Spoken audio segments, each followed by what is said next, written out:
എല്ലാവർക്കും നമ്മുടെ പുതിയ വീഡിയോയിലേക്ക് സ്വാഗതം. നമ്മളിൻ്റെ വീഡിയോ കേരള ഹൈക്കോടതിയിൽ വന്നിട്ടുള്ള ലേറ്റസ്റ്റ് നോട്ടിഫിക്കേഷനെ പറ്റിയിട്ടാണ്. വീഡിയോ കിടക്കുന്നതിന് മുന്നേ നമ്മളെ ചാനൽ ആദ്യമായിട്ട് കാണുന്നവർ ചാനൽ സബ്സ്ക്രൈബ് ചെയ്തേക്കുക. അതുപോലെ തന്നെ വീഡിയോ ഇഷ്ടപ്പെട്ടിട്ടുണ്ടെങ്കിൽ വീഡിയോ ലൈക്ക് ചെയ്യുക, വീഡിയോ മാക്സിമം ഷെയറും കൂടെ ചെയ്തേക്കുക.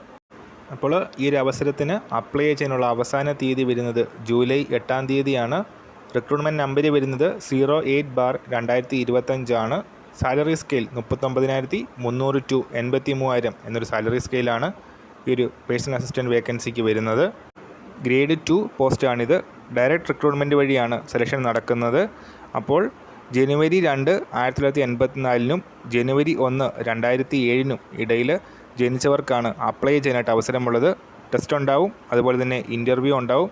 അതുപോലെ അപ്ലൈ ചെയ്യാനായിട്ട് അപേക്ഷ ഫീസ് വരുന്നില്ല. അപ്പോൾ പേഴ്സണൽ അസിസ്റ്റൻറ്റിൻ്റെ ക്വാളിഫിക്കേഷൻ വരുന്നത് ഡിഗ്രിയാണ്. ഡിഗ്രിയോടൊപ്പം KGTE higher in type writing ഇംഗ്ലീഷും KGTE higher in short hand ഇംഗ്ലീഷും പാസ്സായിരിക്കണം. അതുപോലെ തന്നെ നിലവിൽ ഒരു ഒഴിവാണുള്ളത്. ഷെഡ്യൂൾഡ് ട്രൈബ് പട്ടികവിഭാഗത്തിൽപ്പെട്ടവർക്കായിരിക്കും ഈ ഒരു വേക്കൻസിക്ക് അപ്ലൈ ചെയ്യാനായിട്ട് അവസരമുള്ളത്. കൂടുതൽ ഡീറ്റെയിൽസ് ഹൈക്കോടതിൻ്റെ വെബ്സൈറ്റിൽ ലഭ്യമാണ്.